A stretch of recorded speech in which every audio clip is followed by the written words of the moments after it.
Hey guys, it's Outdoor Dad, and today I'm talking about rigs. So no matter what kind of catfishing I'm doing, there's generally only 3 rigs that I'm going to throw. It's going to be a Carolina rig, a Santee Cooper rig, and a dragging rig. So during this video, what I'm going to do is I'm going to talk a little bit about those rigs, then I'm going to show you how to tie them, and then towards the end of the video, I'm going to explain the applications when I really like to use each individual rig.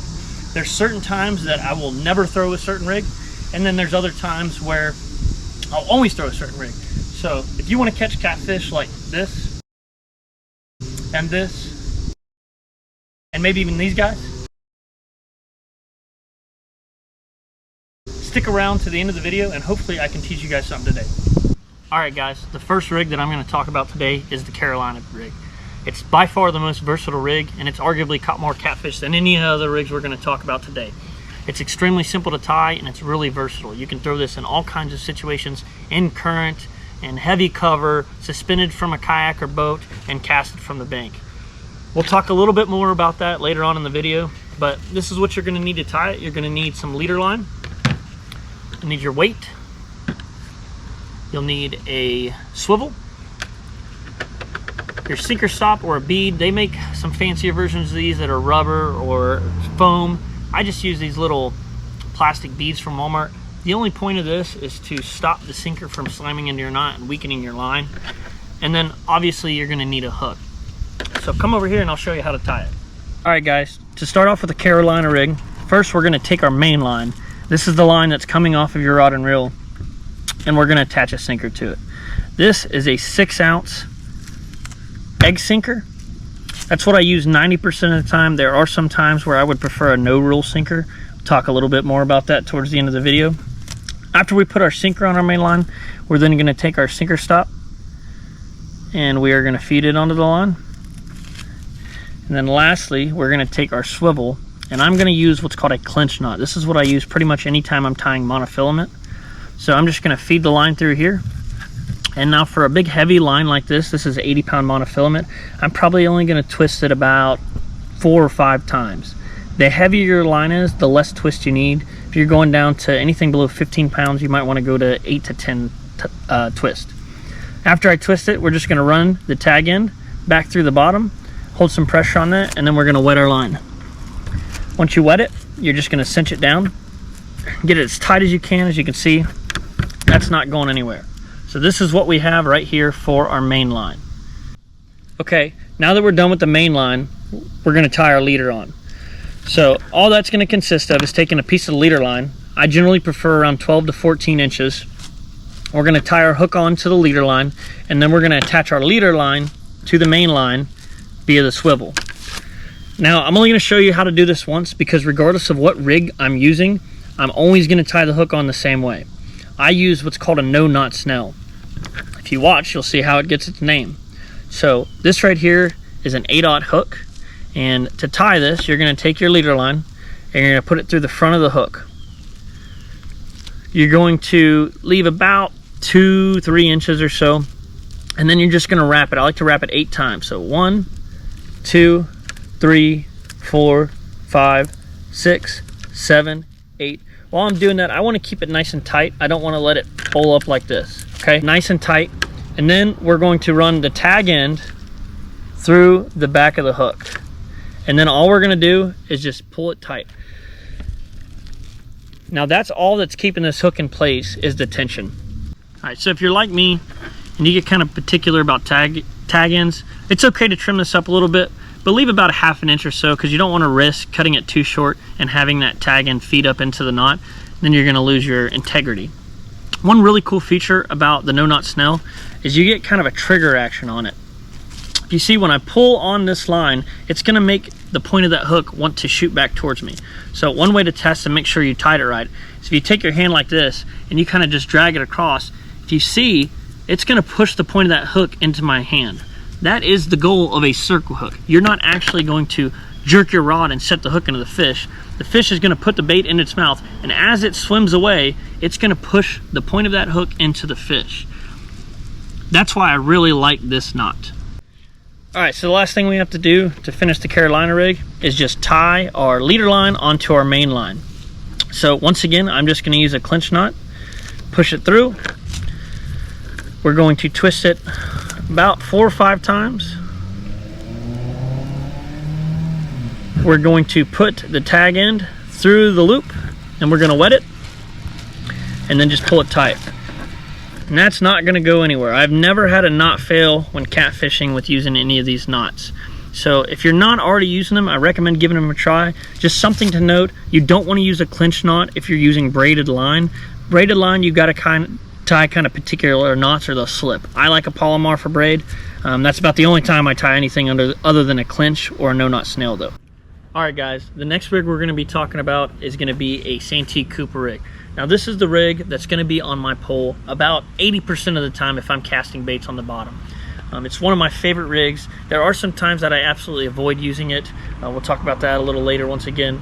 Let's get into it. So your main line coming off your fishing pole, there's going to be no change at all. You're going to have your main line, you're going to have a no roll or an egg weight, you're going to have your sinker stop, your swivel, and then let's check out the leader. So we're coming off the leader, and now instead of going directly to our hook, we're going to have either a peg float or we're going to have one of these fancy floating rattle deals. Now these aren't super expensive. I got a pack of, I believe, 12 of them on Amazon for about 20 bucks. I'll definitely say that I have seen a significant increase in action once I started using something like this on my pole. I don't know how much the rattle actually matters, but the purpose of this is to help keep your bait off the bottom. So you have your sinker down here. Once you've casted, this is going to float that bait up to get it, 12 to 18 inches off the bottom. I personally like keeping my hook tied very tight to this. That way it's right there. If you have a little bit longer leader from this to your hook, your bait's not going to be as high in the water column. So I like to keep it, I feel 12 to 18 inches is kind of that sweet zone for me. Now, if you don't want to pay for one of these fancy little float rattles, you can definitely just use a regular peg float. You don't have to tie any extra knots. It's essentially just a Carolina rig, and then you're just going to add a peg float near your hook to help keep your bait floated off the bottom. I've definitely noticed an increase since I've started using these in strikes. In current, if I can get it in the right kind of current, I like using it. It'll sit there and float in the current. It's just going to rattle and it's going to shake. If I'm using a bigger live bait targeting flathead, that live bait movement is just going to, I don't know if you can hear that with the camera very well, but it definitely adds some vibration in the water. It adds some movement, and that is what flathead really look for when they're feeding. They're not as big of scent-oriented feeders like blues are. But I really like this rig. If I'm casting on the bottom, 80 to 90% of the time, this is the rig that I'm going to use. You don't really need to watch me tie it again. I've already showed you all the knots. Mainline is the exact same as the Carolina rig. I'm going to tie a clinch knot to the back of this. I'm going to snell my hook. After I snell my hook, I'm going to tie with the clinch knot to this, and then you're good to go. That's going to stand there. I've never had one of these break. It's a very effective rig. Stick around to the end of the video and I'll talk when it is most effective. Alright guys, the last rig that we're going to talk about, and really the last rig that I ever use, is a dragging rig. I don't throw this much from the bank, although you can use it from the bank, and honestly the reason it's tied on now is because I took a trip on my kayak and ended up going bait fishing. I just didn't want to change it. There was no reason to change it, so I left it on there.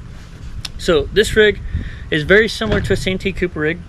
I'll show you what the differences are. Instead of having just a regular barrel swivel, we're going to have a 3-way swivel. This is what it looks like when it's not tied on the rig. It's just a little, instead of 2, you're going to have a 3-way swivel.